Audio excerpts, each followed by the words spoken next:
This is day 88 of the Bible in a Year podcast. Our reading today is 1 Samuel chapter 20 through chapter 22. We hope you enjoy today's reading.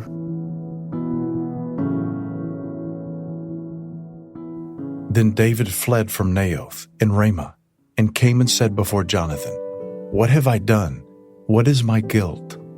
And what is my sin before your father, that he seeks my life?" And he said to him, "Far from it, you shall not die. Behold, my father does nothing either great or small without disclosing it to me. And why should my father hide this from me? It is not so."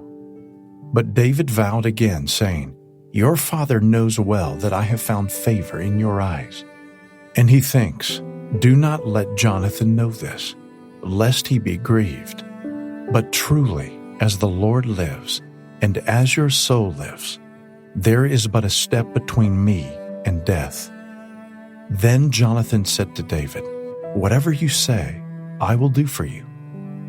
David said to Jonathan, "Behold, tomorrow is the new moon, and I should not fail to sit at table with the king. But let me go, that I may hide myself in the field till the third day at evening. If your father misses me at all, then say, 'David earnestly asked leave of me to run to Bethlehem his city, for there is a yearly sacrifice there for all the clan.' If he says, 'Good,' it will be well with your servant. But if he is angry, then know that harm is determined by him. Therefore deal kindly with your servant, for you have brought your servant into a covenant of the Lord with you. But if there is guilt in me, kill me yourself, for why should you bring me to your father?" And Jonathan said, "Far be it from you, if I knew that it was determined by my father that harm should come to you, would I not tell you?" Then David said to Jonathan, "Who will tell me if your father answers you roughly?" And Jonathan said to David, "Come, let us go out into the field." So they both went out into the field. And Jonathan said to David, "The Lord, the God of Israel, be witness, when I have sounded out my father about this time tomorrow, or the third day, behold, if he is well disposed toward David, shall I not then send and disclose it to you?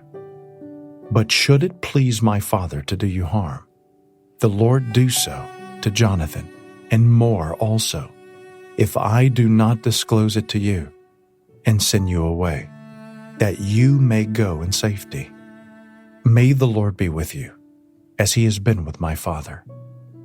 If I am still alive, show me the steadfast love of the Lord, that I may not die. And do not cut off your steadfast love from my house forever, when the Lord cuts off every one of the enemies of David from the face of the earth." And Jonathan made a covenant with the house of David, saying, "May the Lord take vengeance on David's enemies." And Jonathan made David swear again by his love for him, for he loved him as he loved his own soul. Then Jonathan said to him, "Tomorrow is the new moon, and you will be missed, because your seat will be empty. On the third day, go down quickly to the place where you hid yourself when the matter was in hand, and remain beside the stone heap. And I will shoot 3 arrows to the side of it, as though I shot at a mark. And behold, I will send the boy, saying, 'Go find the arrows.' If I say to the boy, 'Look, the arrows are on this side of you, take them,' then you are to come, for as the Lord lives, it is safe for you, and there is no danger. But if I say to the youth, 'Look, the arrows are beyond you,' then go, for the Lord has sent you away. And as for the matter of which you and I have spoken, behold, the Lord is between you and me forever." So David hid himself in the field, and when the new moon came, the king sat down to eat food.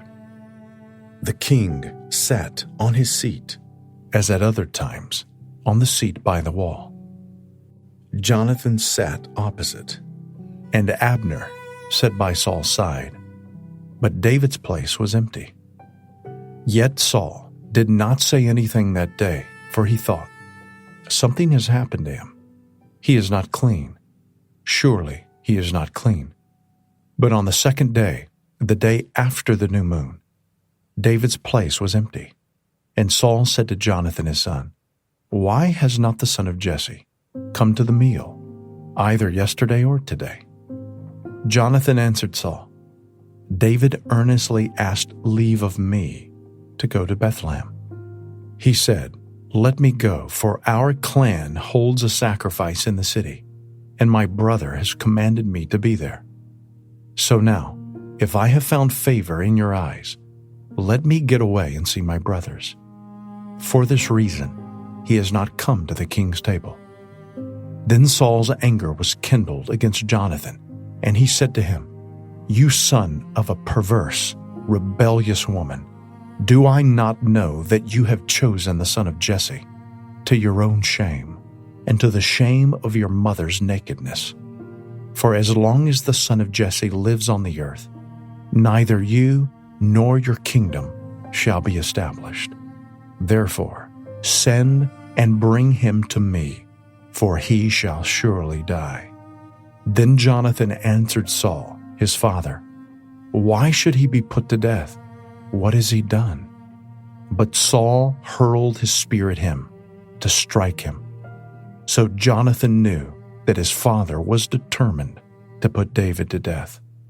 And Jonathan rose from the table in fierce anger, and ate no food the second day of the month, for he was grieved for David, because his father had disgraced him. In the morning Jonathan went out into the field to the appointment with David, and with him a little boy.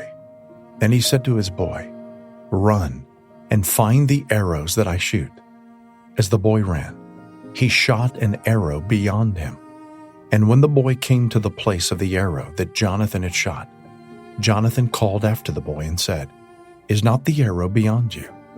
And Jonathan called after the boy, "Hurry, be quick, do not stay."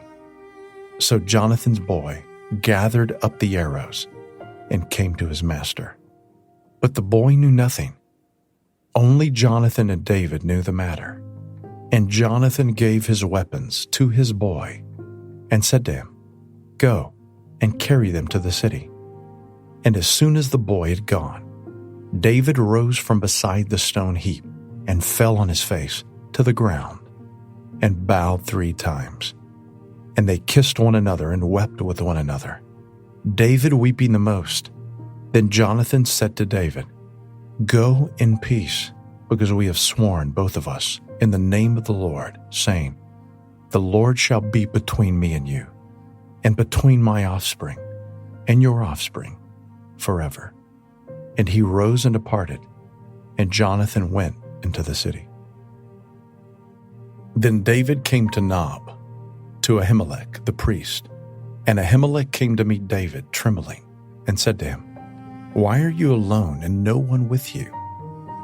And David said to Ahimelech the priest, 'The king has charged me with a matter and said to me, Let no one know anything of the matter about which I send you, and with which I have charged you. I have made an appointment with the young men for such and such a place. Now then, what do you have on hand?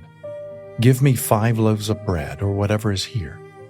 And the priest answered David, 'I have no common bread on hand, but there is holy bread, if the young men have kept themselves from women.' And David answered the priest, 'Truly, women have been kept from us, as always, when I go on an expedition. The vessels of the young men are holy, even when it is an ordinary journey. How much more today will their vessels be holy?' So the priest gave him the holy bread, for there was no bread there but the bread of the presence, which is removed from before the Lord, to be replaced by hot bread on the day it is taken away. Now a certain man of the servants of Saul was there that day, detained before the Lord. His name was Doeg the Edomite, the chief of Saul's herdsmen. Then David said to Ahimelech, Then have you not here a spear or a sword at hand? For I have brought neither my sword nor my weapons with me, because the king's business required haste. And the priest said, The sword of Goliath the Philistine, whom you struck down in the valley of Elah, behold, it is here, wrapped in a cloth behind the ephod. If you will take that, take it, for there is none but that here. And David said, There is none like that. Give it to me. And David rose and fled that day from Saul and went to Achish, the king of Gath. And the servants of Achish said to him, Is not this David the king of the land? Did they not sing to one another of him in dances? Saul has struck down his thousands, and David his 10,000s. And David took these words to heart, and was much afraid of Achish, the king of Gath. So he changed his behavior before them, and pretended to be insane in their hands, and made marks on the doors of the gate, and let his spittle run down his beard. Then Achish said to his servants, Behold, you see the man is mad. Why then have you brought him to me? Do I lack madmen, that you have brought this fellow to behave as a madman in my presence? Shall this fellow come into my house? David departed from there, and escaped to the cave of Adullam. And when his brothers and all his father's house heard it, they went down there to him. And everyone who was in distress, and everyone who was in debt, and everyone who was bitter in soul, gathered to him. And he became commander over them. And there were with him about 400 men. And David went from there to Mizpah of Moab. And he said to the king of Moab, Please, let my father and my mother stay with you, till I know what God will do for me. And he left them with the king of Moab, and they stayed with him all the time that David was in the stronghold. Then the prophet Gad said to David, Do not remain in the stronghold. Depart, and go into the land of Judah. So David departed, and went into the forest of Hereth. Now Saul heard that David was discovered, and the men who were with him. Saul was sitting at Gibeah, under the tamarisk tree, on the height, with his spear in his hand, and all his servants were standing about him. And Saul said to his servants who stood about him, Hear now, people of Benjamin, will the son of Jesse give every one of you fields and vineyards? Will he make you all commanders of thousands and commanders of hundreds? That all of you have conspired against me. No one discloses to me when my son makes a covenant with the son of Jesse. None of you is sorry for me, or discloses to me that my son has stirred up my servant against me, to lie in wait, as at this day.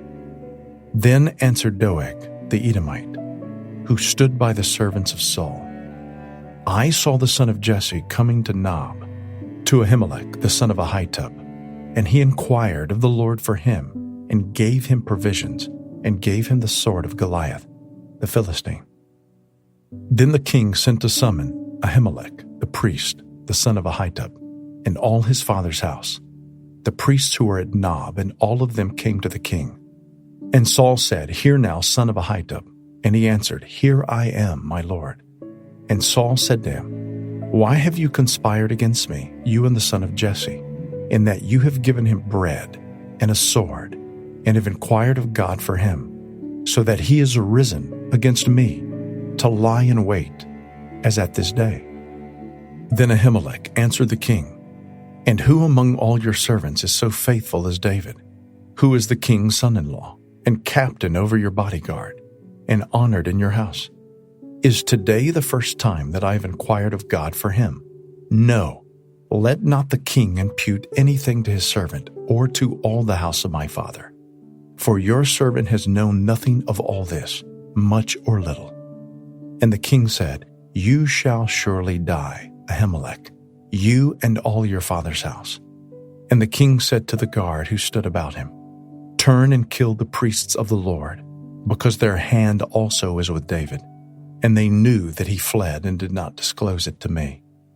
But the servants of the king would not put out their hand to strike the priests of the Lord.